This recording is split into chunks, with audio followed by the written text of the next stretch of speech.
Hello बच्चों। बच्चों हमारा एक पेपर हुआ है और आप कह सकते हो पेपर जो था वो हमारे फेज 3 में TYM का पेपर है और कोड है बच्चों ए, जिसके अंदर केमिस्ट्री का सिलेबस है बच्चों द्रव्य की अवस्थाएं, स्टेट्स ऑफ मैटर।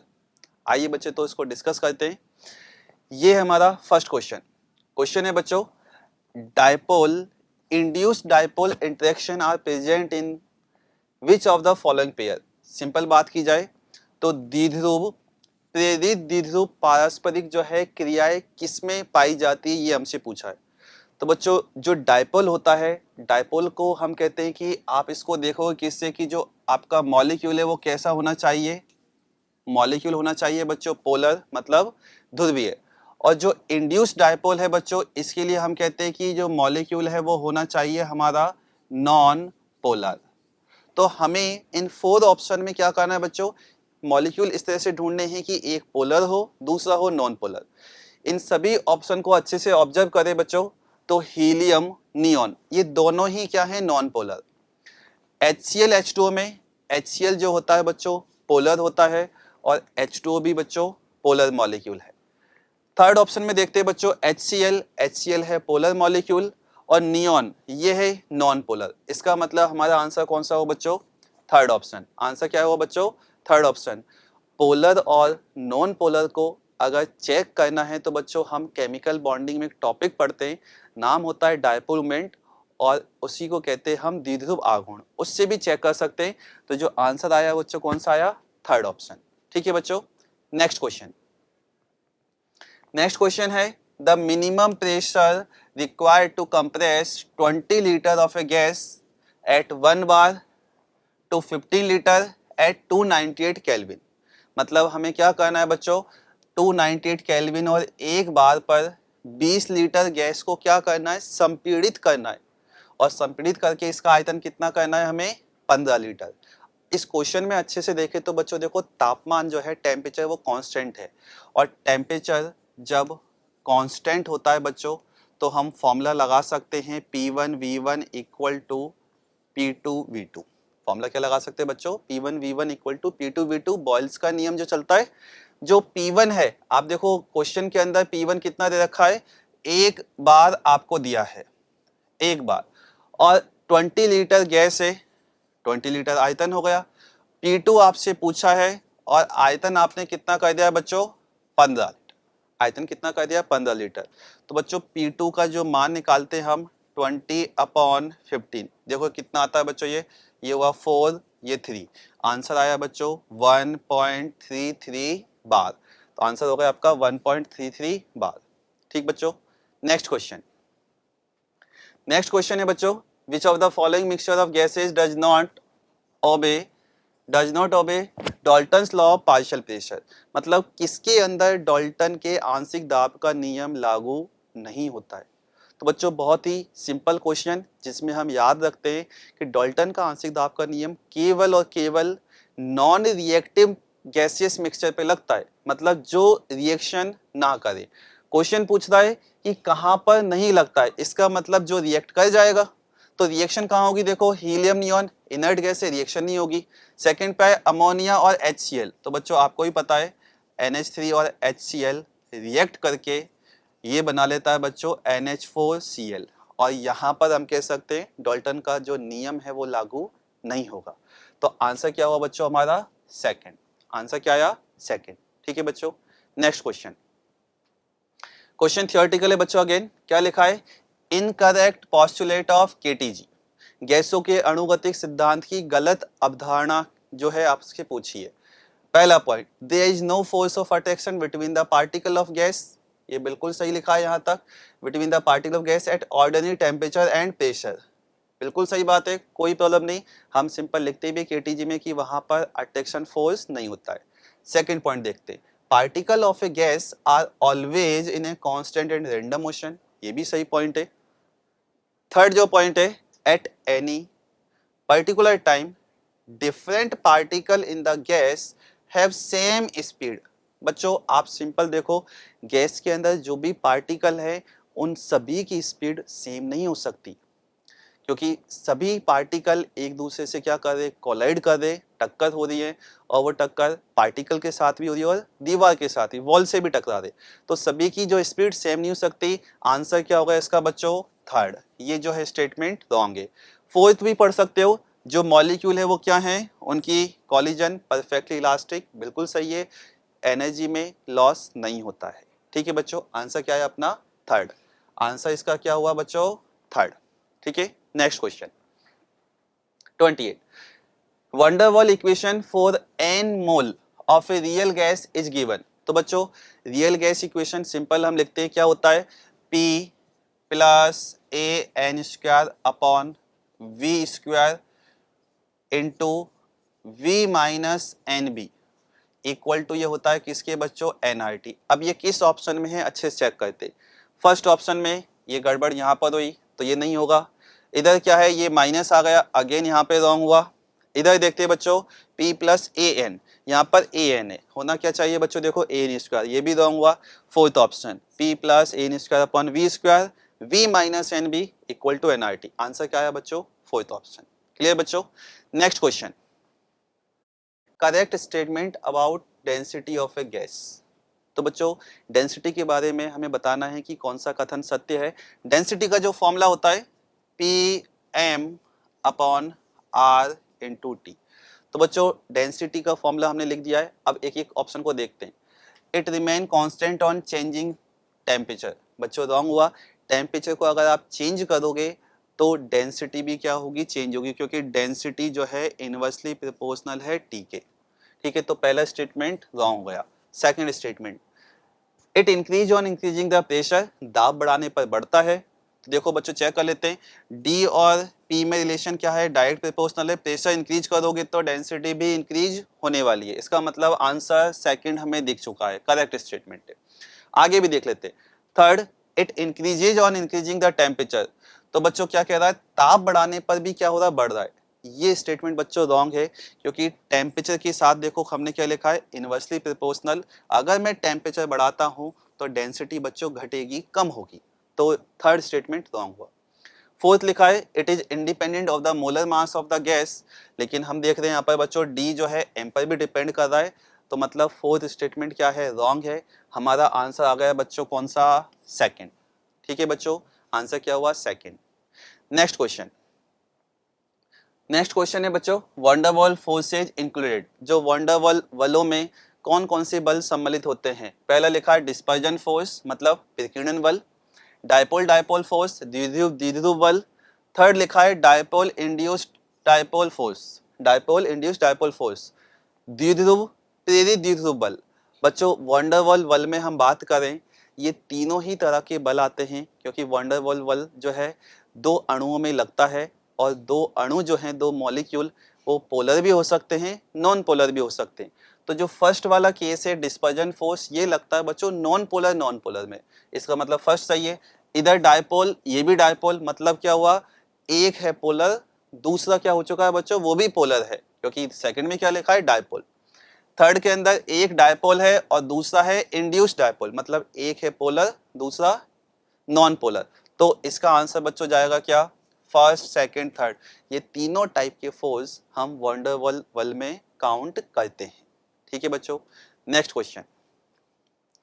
बच्चों एक ग्राफ दे रखा है, देखो प्रेशर और वॉल्यूम में, और इन ग्राफ को हम नेम देते हैं बच्चों आइसोथर्म, और P inversely proportional to V होता है, इसलिए ग्राफ का पैटर्न क्या चल रहा है, रेक्टेंगुलर हाइपरबोला। और इधर T1 T2 T3 मेंशन है। हमें क्या बताना है बच्चों, टेम्परेचर का ऑर्डर। तो बच्चों एक बहुत सिंपल तरीका है, हम क्या करते हैं, किसी भी एक्सिस से इसके अंदर एक परपेंडिकुलर डालते हैं। क्वेश्चन सॉल्व करने का मेथड देखना बच्चों क्या है, इसके अंदर टोटल अगर मैं बात करूं 3 वेरिएबल हमें दिख रहे हैं अभी, प्रेशर भी है, वॉल्यूम भी है, टेम्परेचर। और बहुत छोटा सा पॉइंट हम जानते हैं, वेरिएबल अगर 2 से ज़्यादा हो तो बच्चों हमें क्या करना पड़ेगा, उसमें उनको फिक्स करना पड़ेगा, जिससे हम 2 वेरिएबल के बारे में रिलेशन बता पाएँ। तो हमें आंसर बताना है टेम्परेचर का। तो मैंने सपोज किया कि मैं वॉल्यूम को फिक्स कर देता हूँ। मैंने वॉल्यूम क्या कर दिया बच्चों, फिक्स कर दिया। तो प्रेशर डायरेक्ट प्रोपोर्शनल है किसके, टेम्परेचर के।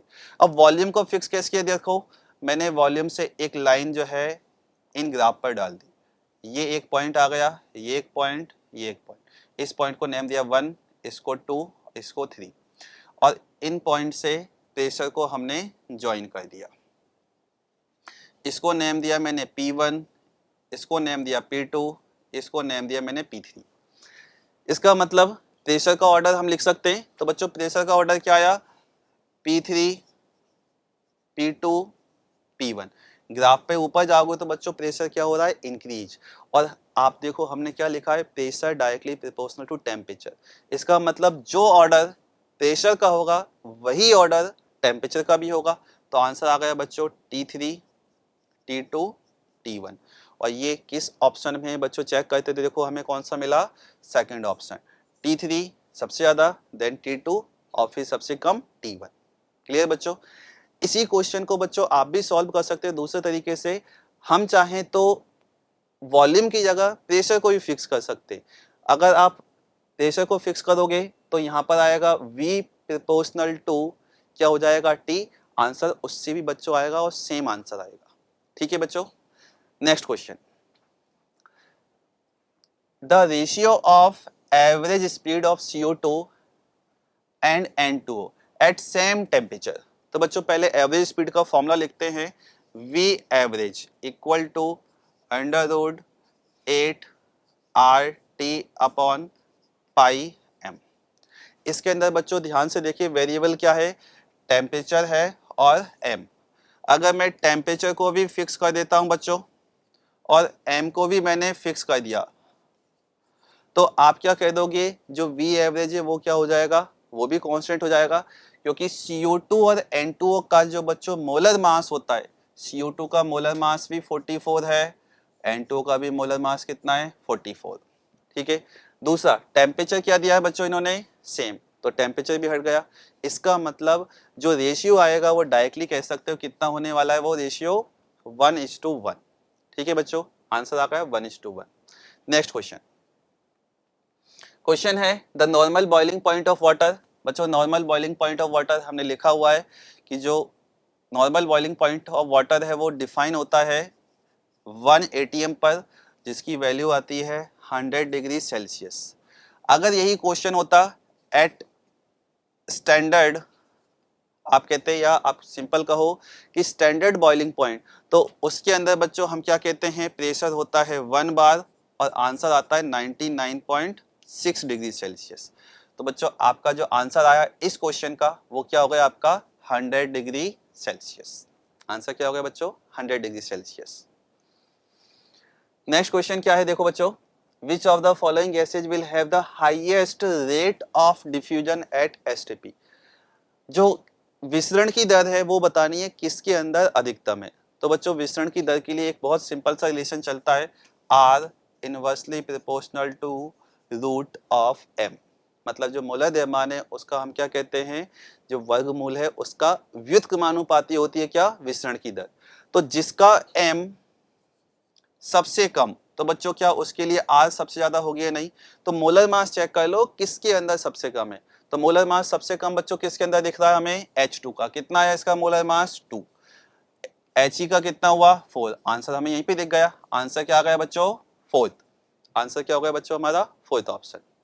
नेक्स्ट क्वेश्चन, क्वेश्चन है SI unit of surface tension, पृष्ठ तनाव का SI मात्रक।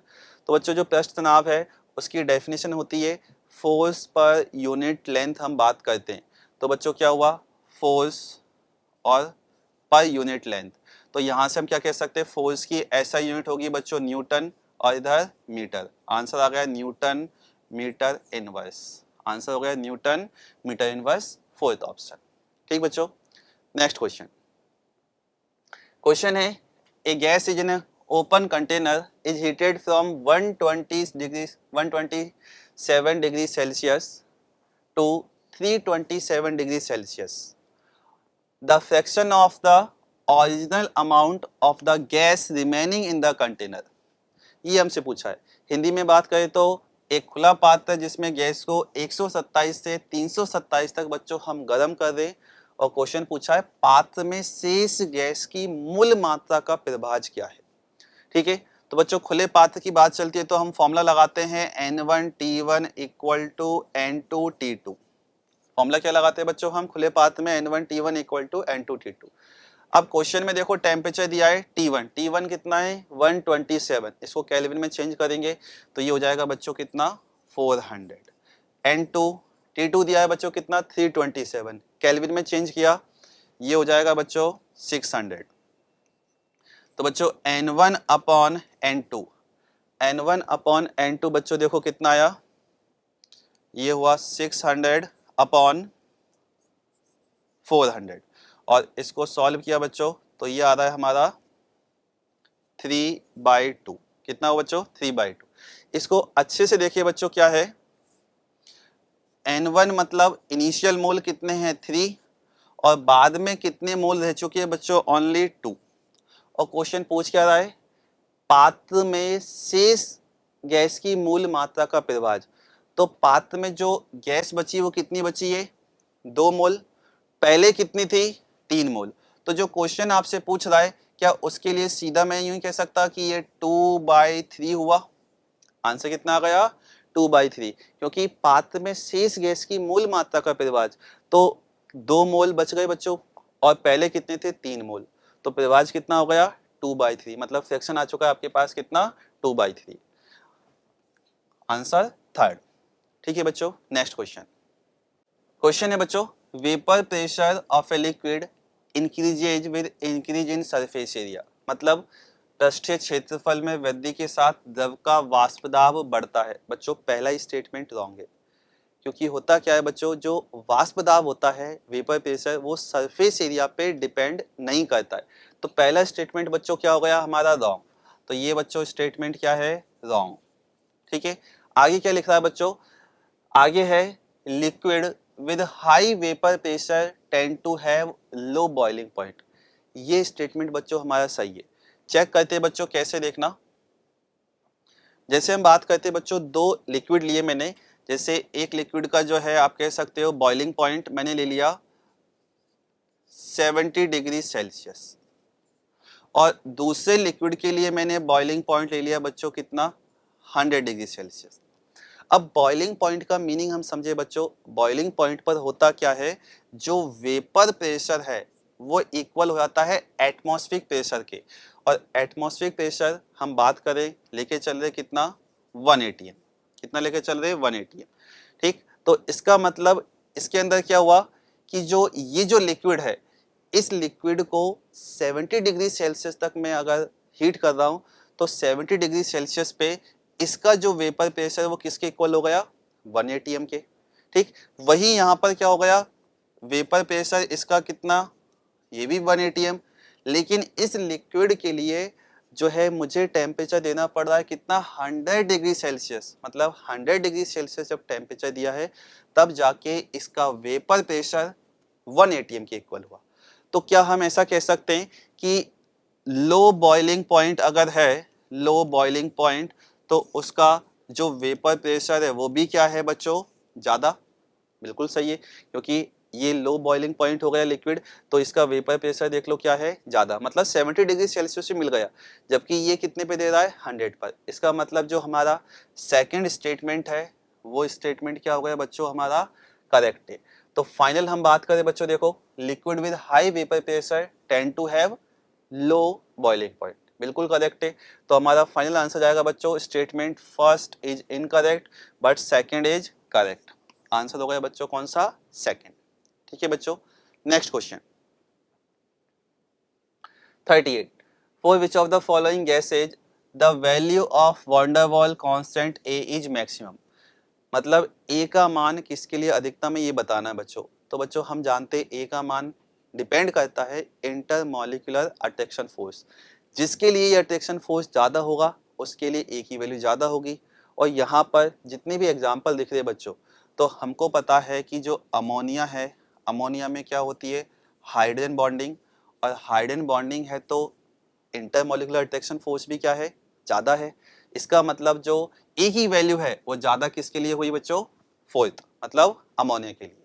ठीक है बच्चों, नेक्स्ट क्वेश्चन 39। वंडरवॉल्स स्थिरांक b का मात्रक पूछा है बच्चों।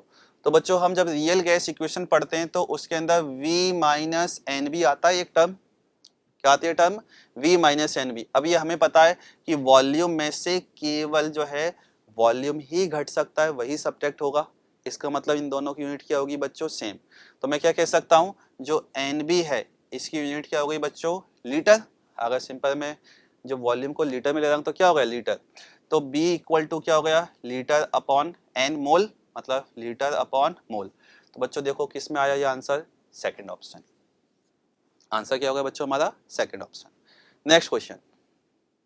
क्वेश्चन है average kinetic energy of 1 mole of helium gas at 300 kelvin will be nearly. तो बच्चों जो एवरेज काइनेटिक एनर्जी का फॉर्मूला होता है वो फॉर्मूला हम लिखते हैं यहाँ पर, average kinetic energy equal to 3/2 RT। और ये फॉर्मूला बच्चों 1 मोल के लिए ही चलता है।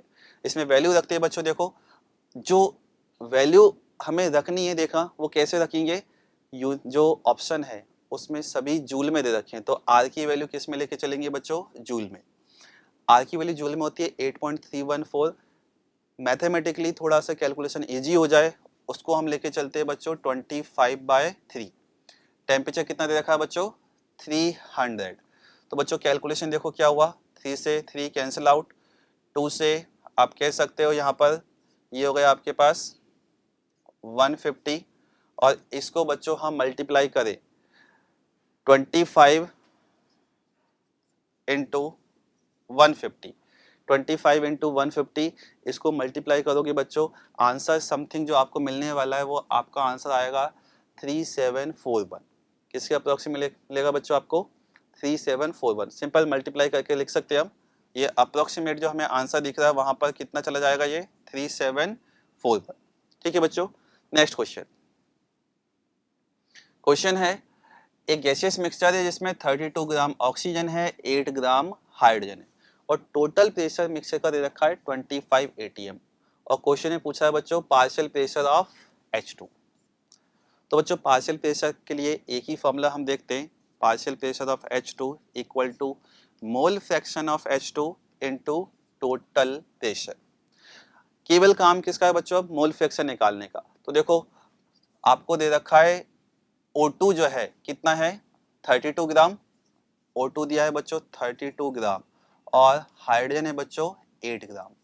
इनके मोल निकाले तो 32 ग्राम के लिए बच्चों 32 से डिवाइड कर देंगे, मोल आ जाएगा सीधा इसका 1 मोल। इसके मोल निकालोगे तो मोलर मास होता है H2 का 2, 8 में डिवाइड करोगे बच्चों 2 का कितना जाएगा 4, ये हो गया 4 मोल। मोल फ्रैक्शन निकालना मुझे हाइड्रोजन का, तो XH2 ये हो गया बच्चों 4/5, क्योंकि जिसके मोल फ्रैक्शन निकालने उसके मोल divided by total mole, answer आया 4/5। यहाँ पर रख देते बच्चों 4/5 इंटू पी टोटल 25, आंसर आया बच्चों 20 atm। आंसर क्या है बच्चों 20 atm, सेकंड आंसर। ठीक है बच्चों। Next question. क्वेश्चन है 273 केल्विन तथा सभी दाब निम्न में किस गैस के लिए Z का मान 1 से अधिक होता है।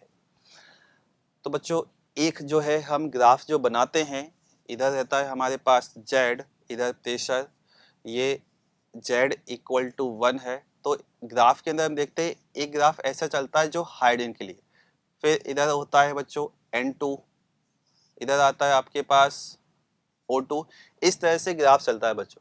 तो हम देखते हैं कि H2 का ग्राफ कंटिन्यूसली क्या है, ऊपर बढ़ता है, जिसके अंदर आप कह सकते हो Z ग्रेटर देन ऑलवेज क्या मिलता है हमें 1।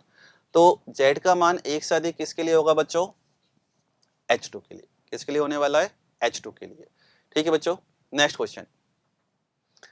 क्वेश्चन है बच्चों स्टेटमेंट वाला क्वेश्चन है, CGS सिस्टम में unit of coefficient of viscosity is poise.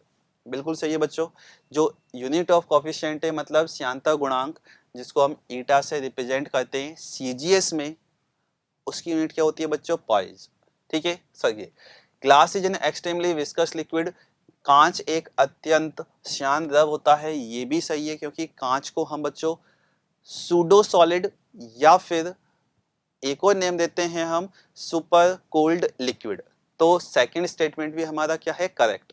और ताप बढ़ाने पर द्रव की श्यानता घटती है, ये भी सही है, क्योंकि टेम्परेचर अगर आप बढ़ाओगे बच्चों तो जो इंटर मॉलिक्यूलर अट्रैक्शन फोर्स ये डिक्रीज होता है, और अट्रैक्शन फोर्स अगर डिक्रीज होगा तो बच्चों जो श्यानता है वो भी क्या होने वाली है, घटने वाली है। श्यानता क्या होगी, घटेगी।